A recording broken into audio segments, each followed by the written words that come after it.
Hi and welcome to Let's Talk Macarthur. Today we're have a very special guest, Mr. Rob Elliott. So Rob is a sales coach and mentor. He's had experience in sales in a lot of different industries, including the one that I'm currently in, which is real estate. Yep. He's author of the new book, The Sales Chain, which is available on Kindle through Amazon. Yep. And any good bookstore, because if it's not in the bookstore, it's not a good bookstore. Is that That's right, true. Rob? Very Yep, true, absolutely. Mate. Also heavily involved in the Rotary in Camden and also with Camp Quality, Yes. Which is fantastic. That's one close to my heart as well. Been involved in Camp Quality previously. Awesome. Which is very good. There's so many charities out there these days. There are, yeah. I like it when people can focus on a couple of particular areas. We'll get into that a little bit as well. And a podcaster. Yes. Which is always interesting to be able to interview another podcaster. Yep. But with such a broad range, because a lot of international topics and presenters. So welcome, Rob Elliott. Thanks very much, mate. How are you? Yeah, very well. So I'm interested to know, because when you Google Rob Elliott, you get a plethora of different people. Yes. But your book is by Robert Elliott. Yes, it is. Yeah. Yes. So did you do that for a reason? To stand out, and of course that's my legal name. So you've got to do those funny things when you're writing a book. But I just wanted to be a little bit different out there. Yep. As you said, a lot of Rob Elliott's. There is. So I thought I'd make it Robert and see what happened. Yeah, nice, excellent. So I've actually read your book, and I recommend it to anybody that's actually starting out in sales. Yeah. Having had a lot of sales experience and training myself, there were so many key elements in there that focus on the pathway of learning how to do sales properly. So where did you get your experience and knowledge from to be able to impart in that way? Because with your experience, it'd be easy to get carried away with it. Oh, look, I was privileged. I grew up in hotels. My parents ran pubs. Right. And mum and dad were chalk and cheese, but were brilliant when it came to sales. My dad was a quiet man. He could make anyone in the bar feel as though they were the only person in the bar. Where mum was the hard nut behind, but she had a very simple philosophy. They call it, and you can do this in any business, the 3 points of contact. You and I have heard about it before, but she used to say to the ladies and the guys behind the bar, when you walk in, find out what they drink. Second time, know their name. Third time, call them by name and have their drink ready. Now that can be applied to any business. Yep. So I was brought up in sales and I always loved it. I loved it. I mean, I did a boring bank job for a while, but I got pulled back towards sales, and it's just what made me happy. And I've gone to a lot of training, some good, some bad, not so good. You and I Yep. also. And it just got to the stage where people were saying to me, why don't you teach it, Rob? And I looked for books for people who had never sold before. And everyone's in sales, in every business. It doesn't matter if you're selling or not. We're all in sales. And there was nothing. There was all these high-end books with these big words and these strategies and all about if you think this way and do this way. But there was nothing for someone starting out, or the manager who doesn't understand the guys at the end of the corridor every Friday making all the noise. And there's a lot of guys out like that. Yeah. So I thought, why not? I'll write a book about it. Yeah, and it's good. And you mentioned the word manager. Yes. And you've got an interesting point in one of your chapters in your book, the difference between managing and leading. Yes. Because in a lot of industries, and certainly out of the industry that I came out of, what we do is we might take a good salesman and we put them in a management position, but we don't teach them how to lead people. No. And it's a real big gap in any industry, I think, because we're always in a rush to promote people, give them something, here you go, Yes. away you go. And they might understand the mechanics of what needs to happen in the department, but then they forget about what needs to happen with the people. Yes. And leadership is very different from management. Yeah. I always look at it, someone says to me, what's the difference between a manager and a leader? And it's quite easy. A manager says I and my. A leader says we and our. Yep. A manager will tell you how to do something. A leader will turn around and say, how can I help you do it? Yep. It's quite simple. Yeah. But just because someone's not a leader does not make them a good manager. They can be excellent at what they do. But leadership is a totally different skill set to being a manager. Well, your leadership might not come from the management. Well, most people don't learn leadership at work. Yeah. They learn it outside of work. It can be being in a soccer team from age 8 or 9. Some of our best leaders are born there, in a cricket team, in a netball team. It can be helping out anywhere. You can learn leadership from so many people, from so many ages, and it's just if you just got to be open to it. Yeah, 100%. So in the sales chain, we'll stick on the book for the moment, right? So in the sales chain, and because there's plenty written about the psychology of sales, right? And I love the fact that, and a lot of people wouldn't have heard this term before, but let's talk about sales ontology. Yes. So I'm going to put you on the spot here because I know the theories around ontology, right?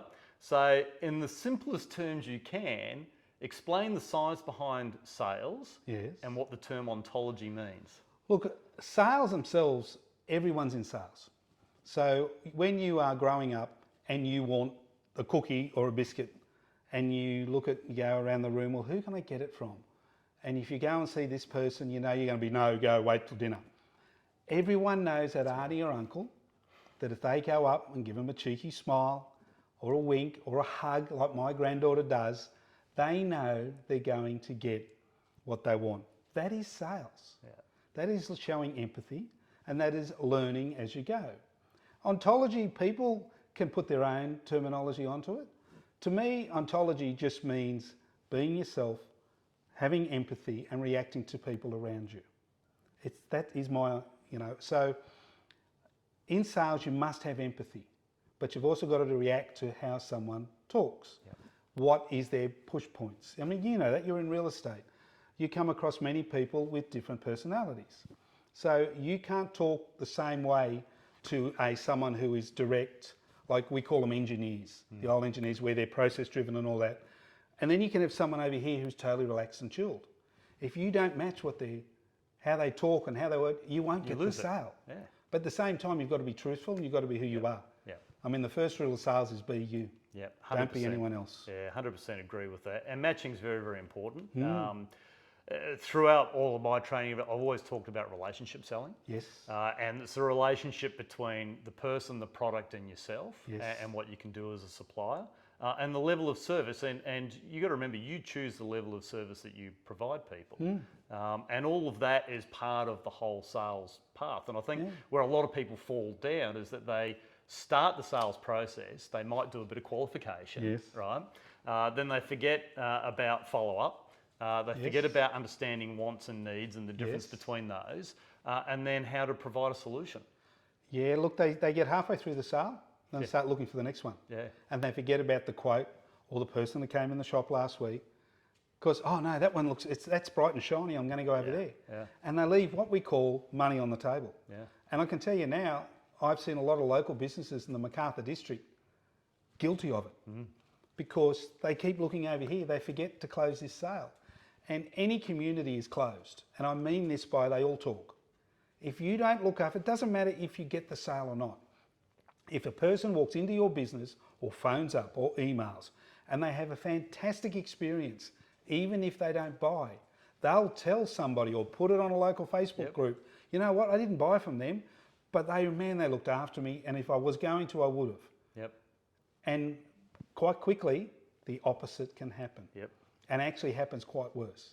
So people have got to think, well, you've got to turn yourself around. You've got to turn and say, well, what does my customer see when they walk in my shop, when I answer the phone, when they interact with me on my website? And if you don't do that, you're in trouble. Well, there's a classic example of that in the real estate industry at the moment, and that's the poor level of buyer management that a lot of agents have. Right? They all focus on the vendor, which they work for the vendor, which is great. But they forget about buyer management, and it's just so important. Like I look out, as the business development manager, I look after the property management team as well as selling. And we actually, I'll do a little bit of a gloat. We just got #1 in domain for listing and leasing for the month of January. And you know where I got most of them from? Were referrals from people that bought from other agents. Because I'd met them, given them some information, followed them up, and some of them were from inquiries in November and early December. But it doesn't matter. It's about buyer management, right? And I think a lot of businesses, and you're right, they do leave money on the table because they forget that. And they forget that very important point that you made in your book is that if you do all the work, don't forget to ask the question. Look, you don't get anywhere in life if you don't ask the question. Don't ask, don't get. You don't ask. I remember growing up and I was a very awkward, gawky teenager who would never walk across the room and ask the girl for a dance or a drink. later in life, I thought, how silly was I? 50-50 chance of either saying yes or no. Yeah. And when you talk to a lot of those girls later in life, they said, I wish more guys came over and said g'day. Yeah. And you sit there going, man, I was silly. Yeah. But there's no different in business. No. Ask for the sale, ask for a recommendation, ask for a referral. You'll be surprised if you've done the job really well and you are honest and polite, most people will look after you. Oh, people are well educated. They are now. Right? And the World Wide Web, the internet has provided an avenue for resource, Yes. right? Quite often people will research what it is that they want to buy before they come and talk to the shop or the agent or whoever it is, right? So it's really important to make sure that you get the human side of it right. And people can tell whether people are being sincere or not. Oh yeah. You know? Oh yeah. I mean, they used to say that if you could face sincerity in sales, you've made it, right? But it doesn't do it anymore. No. You need to be genuine. You do. And genuine people do very, very well. So look, you can be actually not a very good salesperson, but if you're really genuine and really honest, people will buy for you before they buy someone who knows all the tricks. Yeah. I mean, we all say people buy people, they don't buy the product. Yep. And when you're honest and you look at yourself, you go, you know what? I would buy a car off someone I liked. You're not going to deal with someone you don't like. No. And it works in everyone's business. People just forget it. Yeah. So let's move the spot a little bit and let's go worries. to the podcast. Ah, yes. So my Real podcast. Journeys of Success. Yes, yeah, international so, podcast. Yeah, international podcast, international podcaster, local community podcaster. That's how I started. That's great. Exactly so the same. let's talk about how did it start? Where did it come from? Look, I used to do a lot of interviews on stage and helping out at Rotary when I'd interview people who were nervous about public speaking. Yep. I mean, you and I, no.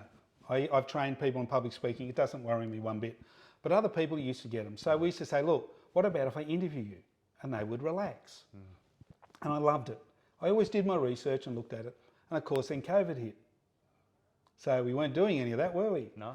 And a Rotarian from another club said, you know what, Rob, you should do this online. I said, what are you talking about?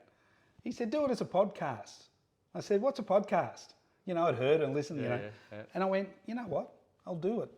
So I just researched like anyone, taught myself, bought some equipment, Yep. interviewed a few local people and started to get some traction.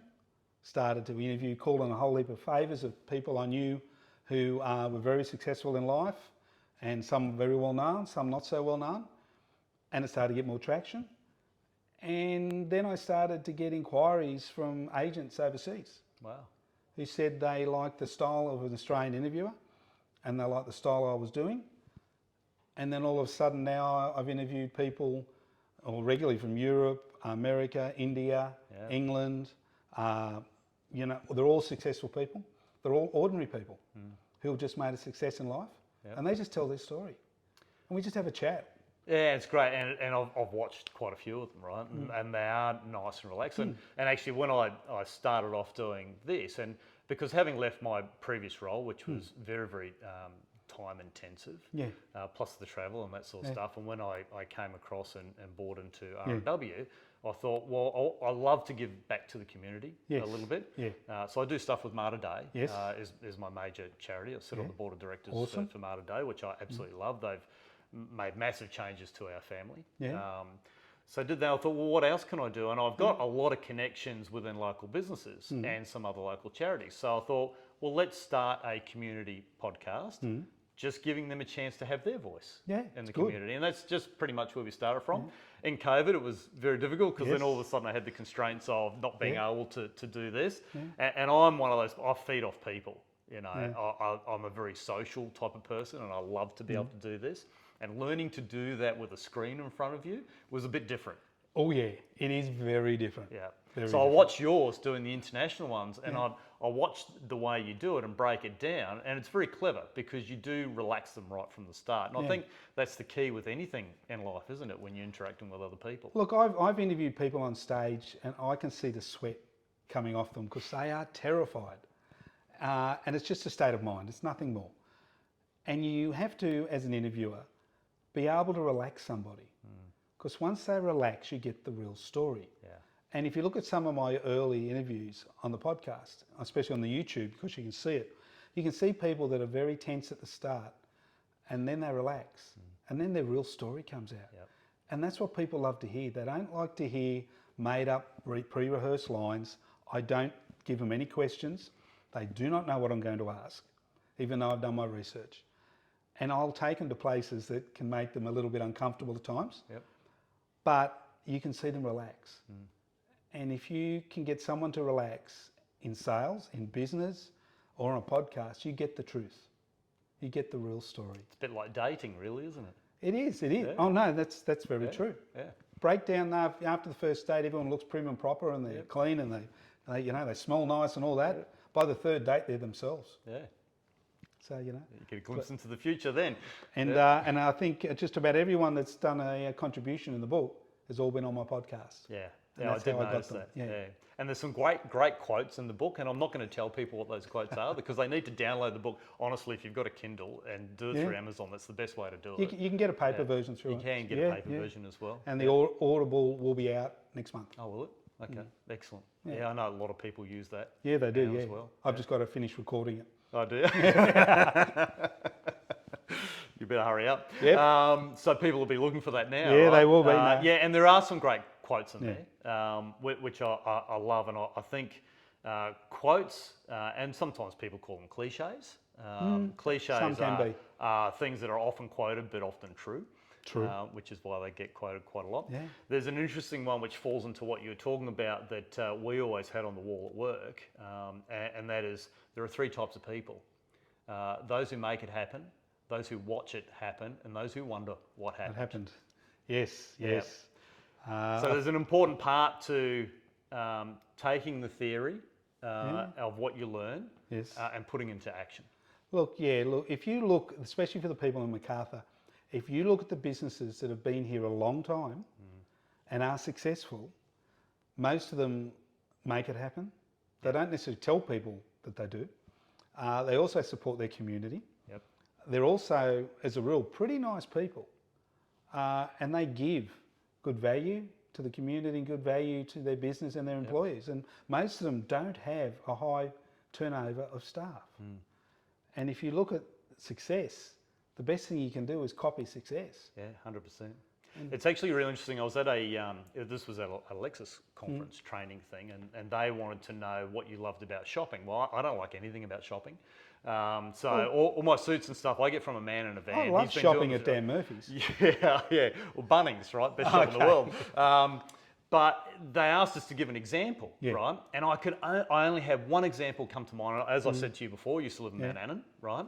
And it's the Mount Annan Meats, the butcher, right, down near Coles, down there. Rob Mills. Rob Mills. A lot of people know Rob. Yes. So he's a local identity, right? But this is years ago, right? And the big difference there, if you've ever shopped down there at Mount Annan Meat Market, is just the interaction that they have with people at the counter or people walking by. Correct. Yes. And it's just so friendly. Yes. And it does exactly what you're talking about and just breaks people down right from the start. Yeah. Breaks down the barriers. Yeah. So I would go down there to buy my meat. Yes. Right. Just because I enjoyed. It's like the old show. Remember Cheers with Ted Danson? Yes. Yes. Where everybody knows your name. Yes. Yep. Look, I actually was at a sales conference, and that was the opening. Well, we call it music. Yep. And then they turned around and said, "So what about that music is true in sales?" And it was true. Yeah. Everything. It doesn't matter what business it is. Everything. So I reckon everyone should go and listen to the start of Cheers if you've got a business and go, wow, how true were they? Yeah. So all these things you've done, you've done the book, the podcasting, you've got all your sales experience and that sort of stuff. How do you then use all of that into your sales coaching and mentoring? Look, I think coaching and mentoring, people think that it's a coach sits there and tells you what you've done wrong and what you need to do. And you need to do this, this, and this, and follow it. That's not true. Nadal, Ash Barty, I don't think their coaches tell them how to hit a forehand somehow. No. They're there to get the best out of them. So I use the knowledge I've got, all the mistakes I've made, and there's plenty of them. Yep. And a good coach will get the answer out of you because most people have it in them. They've just forgotten. And you sit there, and if you ask the right questions and you listen and you pod and you poke, you'll get the answer. And then you then give them the process. Once they know what they've got to do, you say, so how are we going to make that happen for you? How do we get that to where you need it to be? And then you work together. A coaching and mentoring is all about working together. I mean, yeah, it does sound cliche, but what's the issue? You're not there to be their friend. They're there to be honest. Anyone can be a coach and tell people what they want to hear, but the person will never grow and the person will never, ever improve. A good coach will turn around and ask you a difficult question. The good coach will ask you how you got to that, what are you doing wrong, and what can we do to change it? And it's always a we. And if the person is open and really wants to change and improve, man, you can make a difference to them. And I've seen guys I've coached in public speaking. I saw one 4 weeks, and he's an amazing man, incredibly intelligent, but couldn't talk. He was terrible, beautifully dressed. And a 4-week course he did with me and a mate. And then 6 weeks later, I saw him do a keynote. Nice. And he rocked it. Awesome. And right at the end of the keynote, he said, well, I hope I've done it right because my coach is sitting in the audience and I'll get in trouble. But he made it his own. That's fantastic. But he listened and then adapted. And that's the key, isn't it? And look, I mean, that's the big difference between training and coaching, isn't it? Yes. So training is learned behaviours, but coaching is doing exactly what you said and helping somebody through that process of learning how to do it better. Look, I wished, and I look back now, that I'd been more open when I was younger, because most young people think they know. We all know better when we're young. What would that old guy know in the corner? Oh, you have a 25-year-old daughter too? No, a 30-year-old one. But not one of those two. When you look back, you go, man, and you know what? Some of the best things I learnt was one of my worst bosses. She was terrible. But man, she taught me a lot. So I think if anyone, it doesn't matter what age you are, you can learn off people 20 years younger than you. What you've got to do is, as we say, we were given 2 ears and 1 mouth for a reason. And that's as much as we should talk. And sit there and observe and watch. And you will learn more than anyone will ever teach you. And then you should go and see a coach. It doesn't matter who it is in your field. And a good coach, you can go to them for 2 sessions or go to them for 2 years. But if you tell them what you want to achieve and how you want to achieve it, they'll get it out of you as long as you are 100% in. So do you still take on new clients? I do. Yeah? I do it, Nights, weekends, phone calls, a whole lot. Excellent. I like it when people come to me and they're really stuck. And 9 out of 10 times it's mental. It's got nothing to do with ability. And there's always something else there that's stopping them. Normally it's a barrier or a learnt belief, as we call it in coaching, and it's a wrong one. It's a real limiting one. And we do it because that's who we are around. They say you are the sum of the 5 people you associate with the most, and people hear that and go, oh yeah, it's a cliche, but I'll tell you what, it's true. And in business, you need to surround yourself with people who are better than you, who are good and you can learn from, and in your personal life. And I say to someone the other day, I said, do you delete emails? I said, yeah. And you get rid of them completely? I said, yeah. I said, you need to do that with your friends. He said, what do you mean? I said, you need to do the same with your friends. If someone is being a bad influence on you or your family, you shouldn't be around them. And I said, you watch, I said, you'll find that those people are really just there to take advantage of you. And it has then a difference in their family life, their work life, and themselves. And they go, wow. You know, we can't do it with relatives, unfortunately. They still hang around. That's right. But sometimes when you reduce, it can be someone at work who's, we call it toxic, who's a negative Nelly. You know those ones where the old Snoopy thing, Linus used to walk around with the thing over his head? You can do it just by reducing the amount of time you spend with them. Because all of a sudden, you won't see the world as negative. You won't see the world as bad. And you know what? You'll improve your work and you'll enjoy it more. Positivity breeds positivity. Oh, yeah. I mean, I don't want positivity for positivity's sake. No. Because some people lose what we call reality with it.